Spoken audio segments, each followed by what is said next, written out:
Hello friends, आज मैं आपको गॉस के नियम के अनुप्रयोग का छठा पॉइंट बताऊंगा जो कि सबसे इम्पोर्टेंट है। एक समान रूप से आवेशित अचालक गोले के कारण वैद्युत क्षेत्र की तीव्रता। इसके पहले मैंने आपको गोली कोष के कारण वैद्युत क्षेत्र की तीव्रता बताया था। गोली कोष में बताया था कि कोई ऐसा गोला जो अंदर से खाली हो उसे गोली कोष कहते हैं। चूंकि यहाँ पे गोलाकार है तो कोई ऐसा गोली पिंड ले जो अंदर से पूर्ण रूप से भरा हो तो उसे हम गोला कहते हैं। जैसे हम कोई गोला ले लिए जो अंदर से पूर्ण रूप से भरा हुआ है, एक समान रूप से प्लस क्यू आवेश से आवेशित है। यह प्लस क्यू आवेश इस गोले के पूरे आयतन में एक समान रूप से वितरित है। इस गोले का केंद्र O है तथा त्रिज्या कैपिटल R है। इस गोले के केंद्र O से इसके बाह्य बिंदु, पृष्ठ तथा आंतरिक बिंदु पर वैद्युत क्षेत्र की तीव्रता ज्ञात करनी है। तो इस गोले के केंद्र O से स्मॉल r दूरी पर एक बिंदु P ले लेते हैं जो इसके बाहर स्थित है। इस बिंदु P के चारों तरफ एक संकेंद्री गॉसियन पृष्ठ खींच लेते हैं।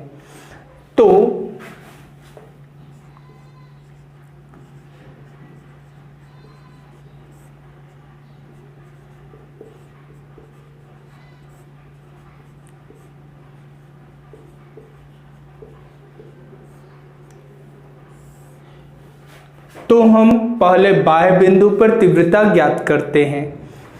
जो बिंदु P है उससे जो गॉसियन पृष्ठ खींचा गया है उस गॉसियन पृष्ठ पे एक छोटा सा क्षेत्रफल dA लेते हैं। इस सूक्ष्म क्षेत्रफल से गुजरने वाला वैद्युत flux d phi equal to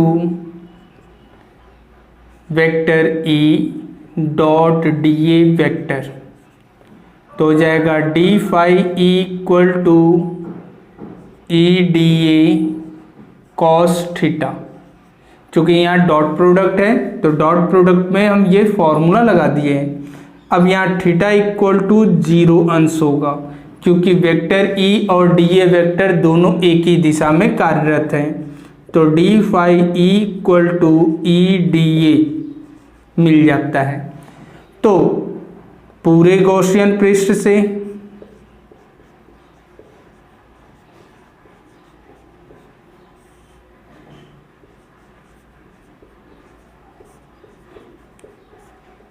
गुजरने वाला फ्लक्स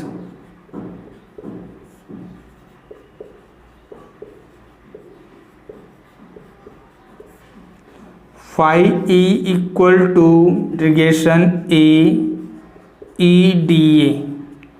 अब E बाहर निकल आएगा तो E इंटीग्रेशन A dA तो हमारा हो जाएगा E इंटू। अब इस गॉसियन पृष्ठ का जो क्षेत्रफल होगा वो 4 पाई स्मॉल r स्क्वायर के बराबर होगा। अब गॉस के प्रमेय से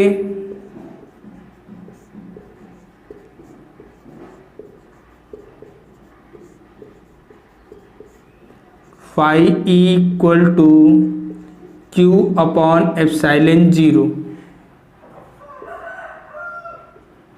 अब यहाँ पे दोनों में फाई E LHS समान है तो RHS भी समान होगा।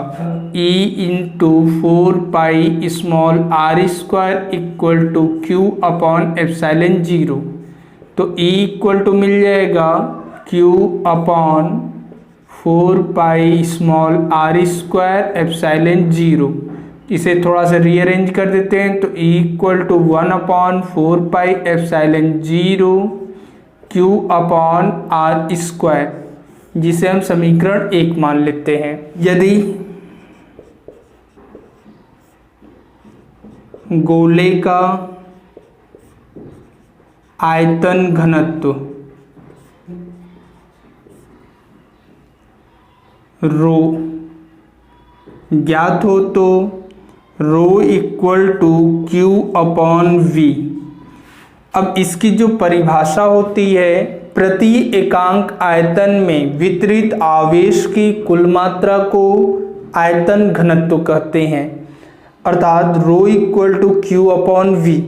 अब चूंकि यहाँ पर हमारा जो गोला है उस गोले की त्रिज्या कैपिटल आर है, तो इसका जो आयतन होगा वो 4/3 पाई कैपिटल आर क्यूब के बराबर होगा। तो क्यू बराबर 4/3 pi capital are cube into row.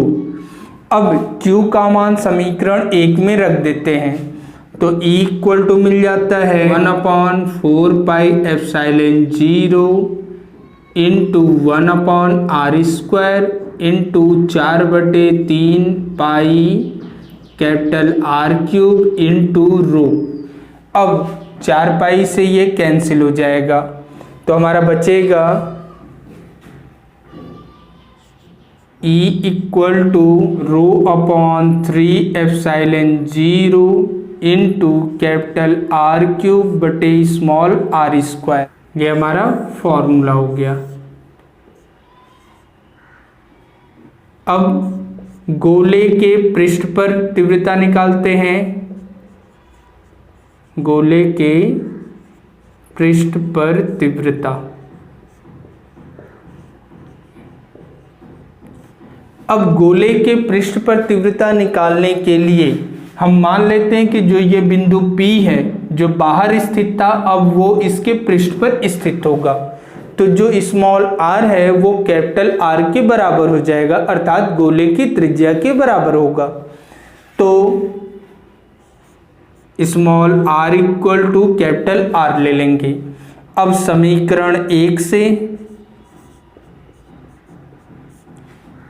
E equal to 1/4 pi epsilon 0 q upon जो स्मॉल r है उसकी जगह कैपिटल R रख देंगे, तो कैपिटल R स्क्वायर हो जाएगा।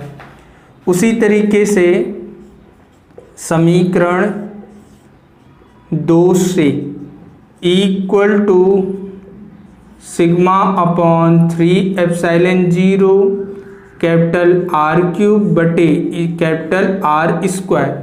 अब यहाँ स्मॉल r स्क्वायर है, तो स्मॉल r की जगह जब कैपिटल R रखेंगे तो कैपिटल R स्क्वायर हो जाएगा। अब कैपिटल R स्क्वायर इसमें से 2 कम कर देता है, यानी कट जाएगा, तो E इक्वल टू मिलता है sigma upon 3 epsilon 0 into capital R। ये हमारा फॉर्मूला है, जिसे समीकरण 4 ले लेते हैं। आंतरिक बिंदु पर तीव्रता। अब जो ये गोला है इस गोले के आंतरिक बिंदु पर तीव्रता निकालते हैं। तो मान लेते हैं जो बिंदु P है इस गोले के भीतर मौजूद है, जो इसके केंद्र से स्मॉल r दूरी पर स्थित है। बिंदु P के चारों तरफ एक संकेंद्री गॉसियन पृष्ठ खींच लेते हैं। तो इस गॉसियन पृष्ठ के भीतर जो मौजूद आवेश है उसके कारण तीव्रता हमें निकालनी है।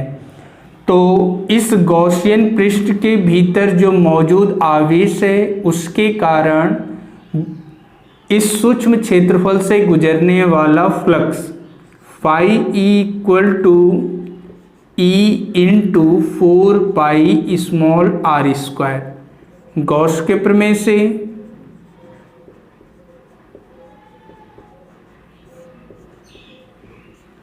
Phi equal to Q dash upon epsilon 0, अतः E into 4 pi small r square equal to Q dash upon epsilon 0, तो E equal to 1/4 pi epsilon 0 q dash upon r square. अब यहाँ पर क्यू डैश का मान हमें नहीं मालूम है, क्योंकि यह गोला जो है एक समान रूप से आवेशित है, अतः इसका जो आयतन घनत्व होगा वो हर जगह समान होगा। अतः आयतन घनत्व rho equal to Q upon capital V equal to Q dash upon V dash. अब जो ये क्यू है ये संपूर्ण गोले में वितरित आवेश है तथा v इस बड़े गोले का आयतन है, जबकि क्यू डैश गॉसियन पृष्ठ के भीतर मौजूद आवेश है और v डैश गॉसियन पृष्ठ का आयतन है। अतः rho equal to Q upon 4/3 pi R cube बराबर क्यू डैश बटे 4/3 पाई स्मॉल आर क्यूब। तो इन दोनों को हल करने पर मिल जाएगा क्यू डैश बराबर Q into small are cube बटे capital are cube. Q dash का मान समीकरण 5 में रखने पर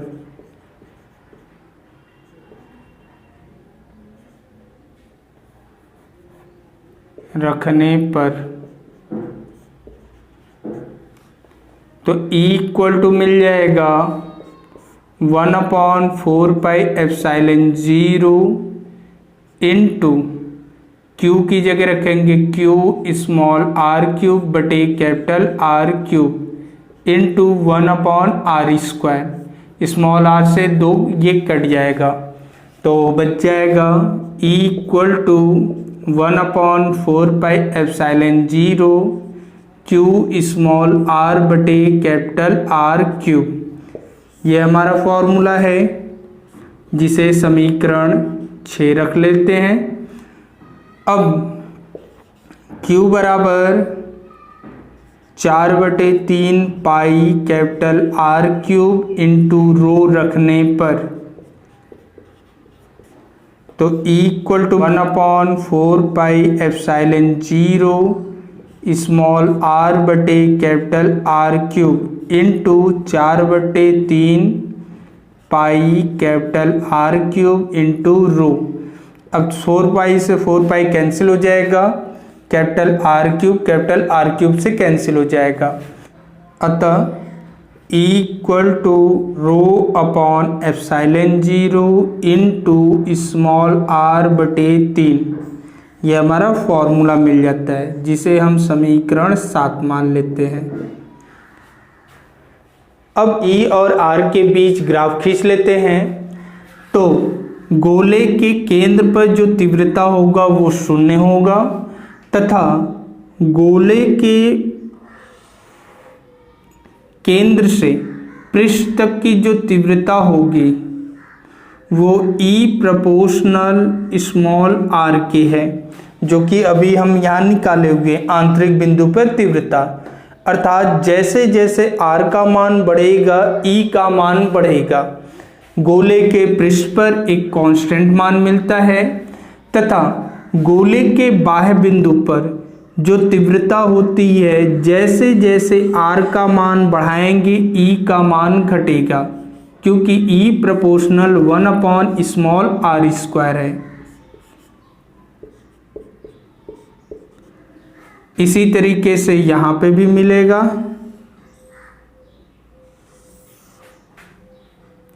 तो ये हमारा E और R के बीच ग्राफ है।